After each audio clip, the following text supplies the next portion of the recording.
tengo la dicha de seguir proclamándoles el Santo Evangelio según San Marcos.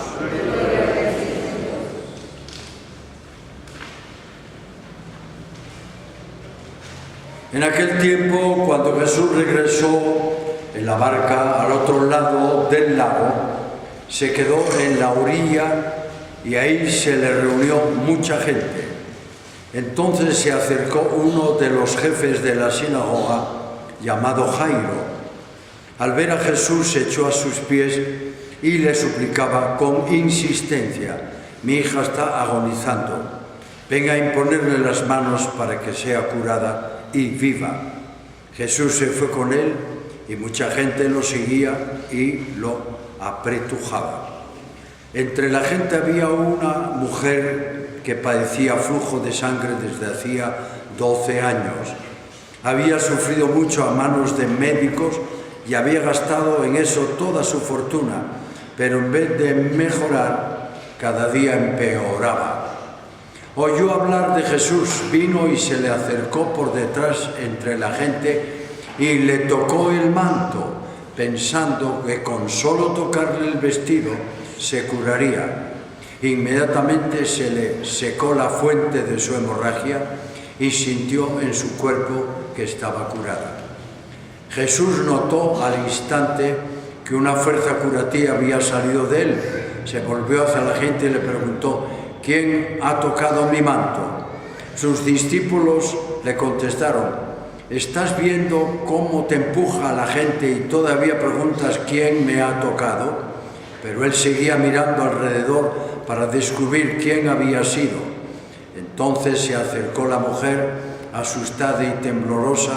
Al comprender lo que había pasado, se postró a sus pies y le confesó la verdad. Jesús la tranquilizó diciendo: hija, tu fe te ha curado, vete en paz y queda sana de tu enfermedad. Todavía estaba hablando Jesús cuando unos criados llegaron de casa del jefe de la sinagoga para decirle a este: ya se murió tu hija, ¿para qué sigues molestando al maestro? Jesús alcanzó a oír lo que hablaban y le dijo al jefe de la sinagoga: no temas, hasta que tengas fe, basta que tengas fe. No permitió que lo acompañaran más que Pedro, Santiago y Juan y el hermano de Santiago. Al llegar a la casa del jefe de la sinagoga, vio Jesús el alboroto de la gente y oyó los llantos y los alaridos que daban. Entró y les dijo: ¿qué significa tanto llanto y alboroto? La niña no está muerta, está simplemente dormida. Y se reían de él. Entonces Jesús echó fuera a la gente y con los padres de la niña y sus acompañantes entró donde estaba la niña, la tomó de la mano y le dijo: Tabita cumi, aquí dice Talita cum, que significa: óyeme, niña, levántate. La niña, que tenía 12 años, se levantó inmediatamente y se puso a caminar. Todos se quedaron asombrados. Jesús les ordenó severamente que no lo dijeran a nadie y les mandó que le dieran de comer a la niña. Palabra del Señor. Por la lectura de estas santas escrituras sean perdonados nuestros pecados. Siéntense, por favor. Bien, queridos hermanos, tenemos otro domingo, un quehacer común de descubrir qué hay detrás, como decía Dante, de los versos profundos. ¿Qué hay entre líneas en este Evangelio? Pues que digamos que es un Evangelio popular, milagrero, anecdótico. ¿Qué hay detrás de todo esto, queridos hermanos? Vamos a seguir la línea que seguimos en las homilías. Primero, ¿qué dice la Escritura? Segundo, ¿qué me dice a mí? Tercero, ¿en qué podemos cambiar? en una sociedad después de lo que me dice a mí. Vamos al primer punto, llamémosle introducción bíblica. Hay dos puntos diferentes y diferenciados en este evangelio perícopa que acabamos de leer. La resurrección, que para mí no es resurrección, es revitalización. Resurrección para mí es pasar de la muerte, de esta vida por la muerte, a otra vida. Resurrección es ir a la vida de Dios, que es una vida eterna. Y revitalización es pasar de la muerte natural a la vida normal, natural. Entonces hay una resurrección, llamémosle así, y una curación de un cáncer. Hoy todo el mundo habla de que la hemorroísa dichosa tenía cáncer de los más graves uterino. Estos dos hechos que parecen independientes, hay que ver uno con otro, no son tan independientes a mi manera de ver. Marcos nos quiere transmitir que Jesús no cura solo enfermedades.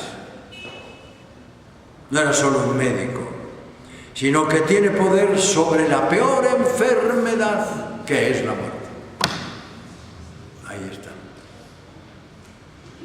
Aquí está mi hermano que estuvo en las últimas, y yo también, y aquí estamos.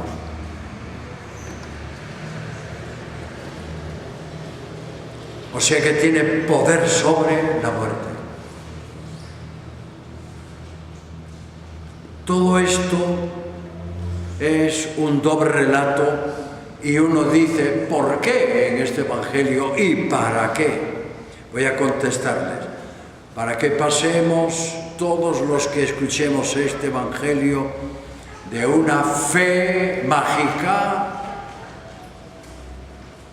a una fe personalizada. Yo les he contado que yo tengo ¿cómo te diría yo? Una angustia vital, lo de la fe. Para mí la fe es un misterio y es un poder y es una agonía. Y en esta agonía que tengo con la fe, resulta que me doy cuenta que la mayor parte de la gente no tiene fe, tiene creencias. Yo he leído mucho a un señor que les cito, mucho con la cuestión de la literatura y tal, a don Miguel de Unamuno. Don Miguel de Unamuno era un hombre atormentado por la fe, pero atormentado por la fe.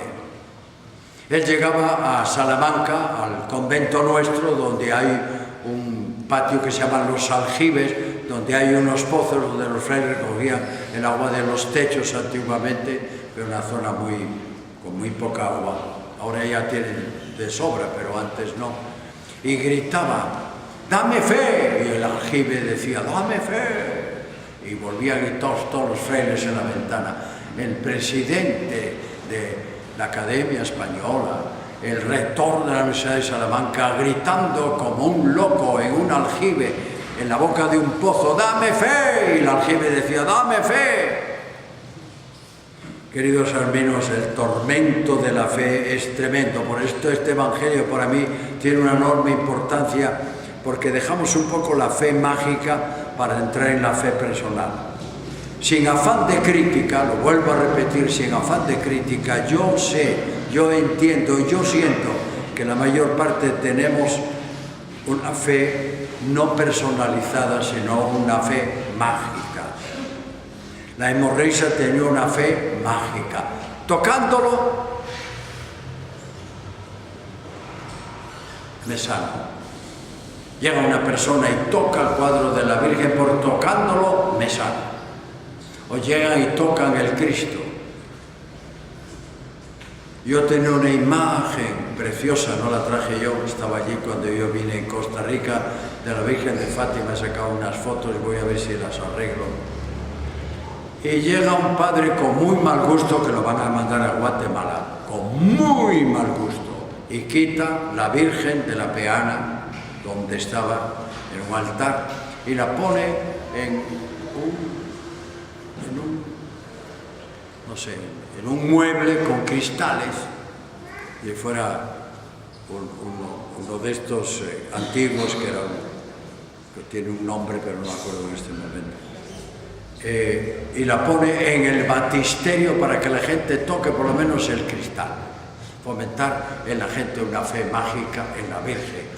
Eso a mí no me gusta para nada. Hay que tener la fe en la Madre de Jesús, no en la imagen, por favor. Bien, la hemorroísa tenía fe mágica. Con que le toque simplemente el manto me curo. Yo un día dije en Santo Domingo, que estaba predicando hace unos años, miren señores, si ustedes vienen a hacer fila aquí para tocarle el manto a la Virgen, yo me bajo del púlpito porque ¿qué hago yo acá? Por favor, siéntense y escuchen el sermón. Háganme el favor, porque yo vengo haciendo un sacrificio a hablarle y ustedes van a tocar el manto a la Virgen. No me frieguen, les dije. Todos volvieron para atrás, dije, este padre es bravo. Bueno, y por fin me exalté, hice un buen sermón y hasta me aplaudieron, lo que no han hecho nunca ya. Pero la gente iba a tocar el manto a la Virgen, le importaba un pepino el sermón solemne y radiado. Eso se llama fe mágica. Y la mayor parte de la gente se mueve por eso, y la crítica que nos hacen los evangélicos, no crean que es tan extrema, tiene cierto contenido de verdad. La resurrección, por otra parte, de la hija de Jairo no es propiamente resurrección, sino revivificación. ¿Qué quiero decir con esto? Resurrección es pasar de esta vida a la de Dios, pues un tránsito definitivo. Y en este caso se trata solamente de volverla a la vida. Para mí la fe, voy a darles una definición nueva, un sentimiento nuevo que me sale de la angustia que yo tengo ante la fe. La fe nos hace profetas, nos hace hombres nuevos, nos hace hombres no tengáis miedo, como dice hoy la oración tan bella de la colecta. Para mí fe es llegar a tener una personalización de mi vida y de la de los demás que me permita denunciar a tiempo lo que es contra el tiempo, que es el resumen de lo que está pasando en este pueblo que quiere recuperar su fe en Dios y en las instituciones, porque la ha perdido. Vuelvo a repetir, es tener un estado de ánimo, denunciar a tiempo lo que es contra el tiempo, porque es contra el tiempo hablar de la situación que estamos viviendo. Miren, es una gran bendición lo que dice la carta segunda de San Pablo. Es una gran bendición que Dios, siendo rico, como dice ahí hoy, acepte ofrendas nuestras. Por eso la gente que ofrenda está siendo bendecida por Dios, porque está sintiendo que es una bendición que Dios acepte una ofrenda tuya siendo el rico, para que tú se la des a los demás. Ustedes pensaron que iba a terminar la homilía, estoy empezándola. Vamos a entrar un poquito más en el tema.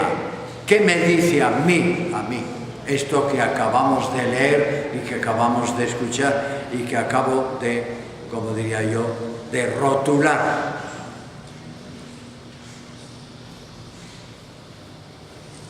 No habrá que pedirle hoy, en medio de tantas oraciones que hacemos, al Señor la gracia de permanecer en la verdad. Nos ha rodeado una gran mentira, no nacional, es internacional. La mentira internacional es fabulosa, es que ya no cree uno en nada. Habla la Merkel, yo no le creo nada. Habla Obama, yo no le creo nada. Habla el PP en España, yo no le creo nada. Habla aquí Otto Pérez Molina y le creo todo. Pobre hombre. Lo cierto es que seríamos capaces a pedir la homilía de hoy al Señor la gracia de permanecer en la verdad.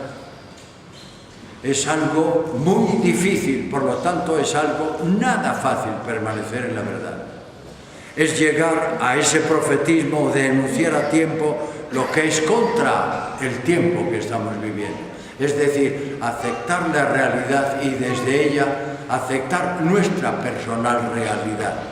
Algo muy difícil. El error nos llega por oleadas a través del sistema actual en el que vivimos. Bellísimo, pero lleno de mentiras. Es un bosque de mentiras. La televisión es un bosque de mentiras. Los periódicos son una biblioteca de mentiras. El internet es otra biblioteca de mentiras. Las sectas son otro montón de mentiras y de verdades a medias religiosas. Las modas, las religiones al gusto, el sistema que estamos viviendo es una enorme y fraudulenta mentira. Si hay alguno que no esté de acuerdo, que me dé argumentos y que me diga: está usted totalmente equivocado. ¿Cuál es la consecuencia? Porque todo efecto tiene una causa. ¿Cuál es el efecto de esta enorme mentira que estamos viviendo en la sociedad? La gente desconfía de todo. La gente de Guatemala no confía en la pseudodemocracia que tenemos. Lo sabía, pero no lo decía. Ahora lo manifiesta constantemente, día a día, con perseverancia. No es contra un grupo de personas o dos o cuatro, es contra el sistema. No estamos de acuerdo con el sistema. A mí me preguntaron: mire, ¿y por qué dice usted que Guatemala no es un Estado de Derecho y que no es una democracia? Ya, porque todos somos unos charlatanes y yo soy un charlatán congénito. Pero le voy a decir una cosa, ahora voy a hablar en serio. Guatemala no hay democracia. ¿Cómo que no? Tenemos el sistema político perfecto. No, digo. Nosotros lo que tenemos en Guatemala es una república. Es decir, la república es como el pellejo, bueno, digamos la piel que cubre nuestro cuerpo. Y nuestro cuerpo, debajo de la piel, que podemos tener una piel preciosa, una piel arreglada, una piel, vean cómo salen las muchachas en la televisión, véanlas sin el maquillaje, una piel bien maquillada, pero debajo tengo un hígado enfermo, tengo un corazón con remiendos, tengo unos riñones que no me funcionan. Entonces, el sistema de fuera, la república la tenemos, pero el sistema interno, que es el sistema jurídico, el sistema político, el sistema judicial, está enfermo. ¿Sí o no? Entonces no hay democracia.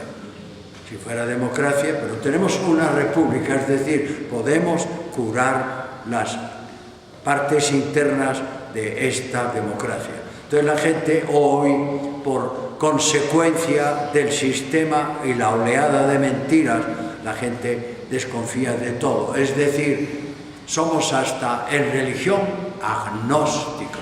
Sí creemos, pero ya no nos pueden meter el dedo en la boca, o como dicen en Guatemala muy bellamente, darnos atol con el dedo. Aquí nos dan atol con una cuchara así de grande y hay mucha gente que se lo está tomando.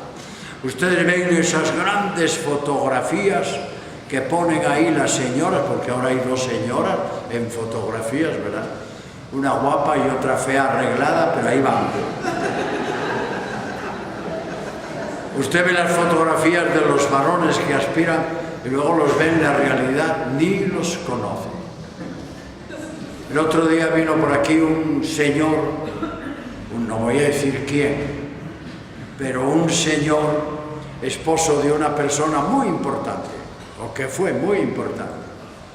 Y yo le dije: y yo a usted lo conozco, yo a usted lo conozco. Claro, pero no tenía nada que ver la televisión con la cara que tenía normal. En la televisión le habían echado medio litro de leche de esa Life para ponerlo más blanco y tal. Nada. Se parecía un poco al que sale en la televisión. Y cuando en la televisión sale bien una persona, es que está muy maquillada, porque si no está maquillada sale fatal, sale peor de lo que es. Bien, a lo que íbamos. La gente está en una tremenda desconfianza, lo que llamamos agnosticismo de todo tipo, religioso, político, moral, económico. La gente además tiene una duda sistemática. ¿Será? Aquí dicen los guatemaltecos esa frase. Será, como diciendo, ¿quién se fía de este tío? Será. Y hay otra duda más grande todavía, consecuencia del sistema. La gente tiene un relativismo ético. Ayer en Estados Unidos oficialmente declararon el matrimonio gay como matrimonio legítimo y el matrimonio entre gayas también legítimo. Bueno, que se den besito las mujeres, se ve como cierto normal, pero ver un par de tipos besuqueándose, uno con barba y otro sin barba y con el pelo raro y con tatuajes besándose en la calle y cogidos de la mano, no, cogidos no, de otra forma, agarrados de la mano. Bueno, lo cierto es, queridos hermanos, que hay un relativismo ético tremendo. Deben aprobarse las drogas, unos dicen sí y otros no. Relativismo moral, sí o no. Para unos debe de aprobarse el aborto, para otros no. Para unos debe aprobarse el matrimonio entre personas del mismo género, para otros no. Hay un relativismo moral, o sea, no hay seguridad en lo fundamental de la personalidad humana. No hay fe. No hay el apegazón a lo revelado por Dios para que el hombre esté seguro de sí mismo. Todo es relativo en el sistema que vivimos hoy mundial. Y el peligro es tan serio que el Papa Juan Pablo II escribió 2 encíclicas sobre el tema. Y hoy la cito porque escribió Splendor Veritatis, y la oración dice: danos el poder de llegar a sentir, a experimentar el esplendor de la verdad. Decía mi maestro Santo Tomás que el sentir el esplendor de la verdad es mucho más fuerte que eso que llaman orgasmo en la convivencia de una pareja, que es un verdadero placer espiritual inalcanzable por ningún otro placer humano. El placer de conocer la verdad que lo sintió este genio Tomás de Aquino. Y tiene otra encíclica, este Papa, que sale a combatir el relativismo actual, que se llama Fides et Ratio, fe y razón. Si algún día tienen tiempo, léanla. La liturgia de hoy, la oración de hoy nos pide: concédenos permanecer siempre en el esplendor, qué bonito, ¿verdad?, en el esplendor de la verdad. Y dice esta oración que habla del esplendor de la verdad, ¿para qué? Para hacernos hijos de la luz. Qué bonito. ¿Usted quiere ser hijo de las tinieblas o quiere ser hijo de la luz? Tenemos que cuidar esta luz a como haya lugar, porque esta luz es tu fe. Es el don más grande que uno tiene, el poder de experimentar a Dios. Tenemos que cuidarnos de los errores que nos meten en televisión, en todos los medios de comunicación, y no jugar como hace el mundo de hoy, que juega con los errores. No jugar con nuestra fe, porque la perdemos. La primera lectura hace una descripción poco popular. Dios nos hizo la muerte. Dios no hizo la muerte. Dios no se recrea en la destrucción de los vivientes, sino que quiere que vivamos, aunque hoy pasemos por la muerte, en una vida eterna. Resulta que hoy Jesús resucita a la hija de Jairo. Para librar a la hija de Jairo, demuestra que tiene poder sobre las enfermedades que llegan a la muerte y cura a una mujer condenada a muerte de un cáncer de matriz. No lo hace por compasión, Podría haber un poquito de compasión.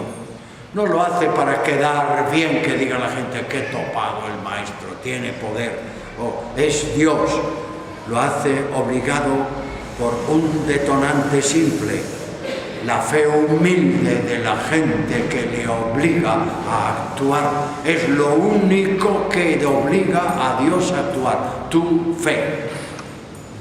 Yo tengo experiencia en mi vida de que Dios me ha liberado muchas veces porque se lo he pedido con fe. Y aquí hay un montón de gente que tiene esta misma experiencia.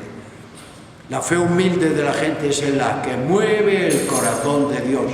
Y la fe humilde de este pueblo es la que permite que Dios siga protegiendo contra tanto saqueo en todos los órdenes al pueblo de Guatemala. Frente a toda esta problemática que deteriora nuestra vida, deteriora la vida profesional, ya no se puede ser abogado en Guatemala, periodista, también deteriora nuestra vida social. La sociedad de Guatemala está enferma, estamos todos preocupados, en cualquier momento hay un estallido social que no sabemos las consecuencias que puede traer. Está destrozando nuestra vida económica, está destrozando nuestra moral, nuestra vida religiosa, y tenemos que recordar las palabras que Jesús dijo a Jairo: no temas, no teman guatemaltecos, basta que tengan y sigan teniendo la fe que tiene este pueblo. Y la mejor oración hoy sería, y podía terminar, pero no voy a terminar, es: Señor, aumenta nuestra fe. Qué bonito sería que saliéramos de aquí diciendo: mi oración de toda esta semana es: Señor, aumenta nuestra fe. ¿Qué dice este Evangelio a la sociedad de hoy que formamos nosotros? ¿Qué es la fe? Pues la fe es un poder que hay que despertar en nosotros como individuos y en el pueblo como pueblo. Es una experiencia de sentir que nos posee Dios, que nos posee el esplendor de su verdad, de su encarnación. Es una jerarquía de valores: primero Dios y después el dinero, como decía la carta a los Corintios de hoy. Se quedaron sin pisto, pero recibieron la bendición de Dios, porque Dios, siendo rico, aceptó que ellos fueran los intermediarios para salvar económicamente la institución de Jerusalén. Es fe. ¿Qué es fe? Es llegar a sentir lo que sentía Jesús. El otro día le pegó yo un poco de gritada a una señorita de un banco, y después que terminó el banco, terminé de ir al banco, fui a comprar unos chocolates y se los llevé, porque dije: mire, señorita, se me fue la mano, porque empecé a sentir como Francisco, pero no como Jesús. Sentir o tener los mismos sentimientos que tuvo Jesús, eso sería la demostración social de que tenemos fe.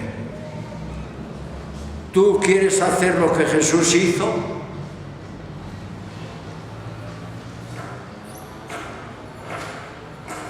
Si tienes fe, Él va a actuar en ti para que tú hagas lo que Él hizo. ¿Por qué? Porque así actuaban los santos. Simplemente actuaban como Jesús actuó, y entonces tomaban decisiones para ayudar al prójimo, para sentirse bendecidos por poder cooperar en la creación. Entonces, las decisiones que tomó San Francisco de Asís eran fabulosas. Las tomó porque sentía la presencia de Jesús, que lo obligaba a sentir y actuar como actuaba Él. Los santos se comprometen, como hacía nuestra Madre Teresita de Calcuta, se comprometía, no le importaba nada. Ella, antes de todo, atendía a los pobres, a los humildes, a los enfermos, y además este amor al prójimo, este juicio práctico que crea la fe de unirse al próximo, cambia nuestra conducta, y si cambia la tuya, tú cambias la de tu familia, y tu familia va a cambiar la de otra, y esa la de otra, y cambiaríamos esta sociedad, y tendríamos líderes que serían verdaderamente líderes, no solo de pancarta. La fe es también un marcapasos, porque no podemos sobrevivir con un corazón sano, tenemos que ponernos un marcapasos que nos ayude a superar las crisis externas que dañan el órgano de nuestro corazón. El domingo pasado, y ya voy a terminar, hablábamos del poder de Jesús. La tempestad fue calmada, porque los hombres que lo acompañaban no tenían fe. Y acaba diciéndoles, si tuvierais un poquito, nada más que un poquito de fe, diríais a esta higuera, ponte en medio del agua, y se pondría. Hoy Jairo no tiene fe, tiene una fe mágica. Le dijeron, mira ese patojo, porque era un patojo Jesús, ese muchacho tiene un poder tremendo. En Cafarnaúm ha curado a enfermos y ha resultado muerto. Mira, vete con él, hombre, tu hija se está muriendo, es una patojita, es tu heredera. Y este hombre, no por fe, sino por conveniencia, por miedo a perder a su hija, va y le dice a Jesús algo que no era propio de un hombre sin fe. Y Jesús le dice, no temas, basta que tengas fe. Y el hombre resucitó interiormente, el poder que todo hombre lleva dentro, el poder de la fe. La hemorroísa tenía fe, pero tenía una fe mágica, y Jesús le da una fe verdadera, le quita el temor, ese temor que te quita el poder de creer más en Dios que en las cosas materiales. Termino. Nos da el poder de transformar con fe una sociedad, y necesitamos transformar esta sociedad. Solo hombres con fe lo pueden hacer. Solo hombres con fe en Dios y con fe en las instituciones que pertenecen a Dios. Nos da el poder de cambiar los montes que nos rodean y hacer de ellos un paraíso.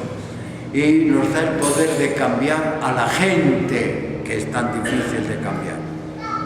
Bueno, voy a terminar diciéndoles, vamos a meternos en el mundo de lo imposible. Fe es entrar por una puerta estrecha, y termino, en el mundo de lo imposible. Miren ustedes, ser cristiano es materialmente imposible. Amar al prójimo como a uno mismo, materialmente es imposible. Miren ustedes, es casi imposible amar al prójimo. Con fe puedes llegar a amarlo.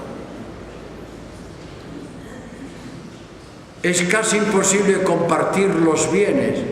Con fe se comparten los bienes. Es casi imposible no ser fanático. La fe nos hace que compartas tus ideas y respetes las ideas de los demás.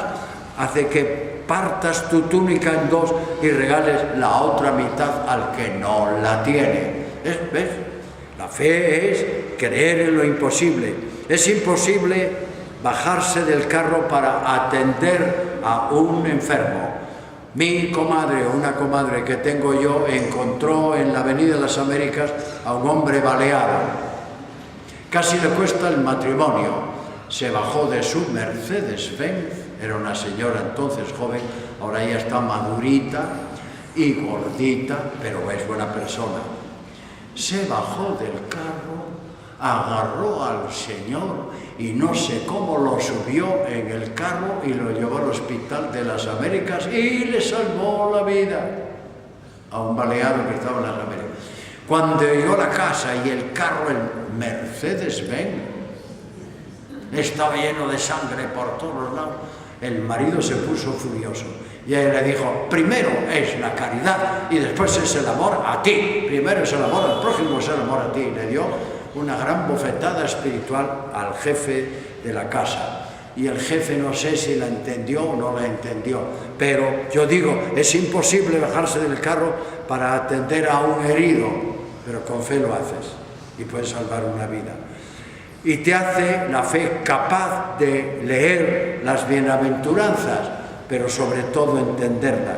Todo es posible, decía el Señor, basta que tengas fe. Y yo digo hoy, Señor, aumenta la fe de estas personas y sobre todo la mía, para que pueda transmitirla con fuerza. Amén.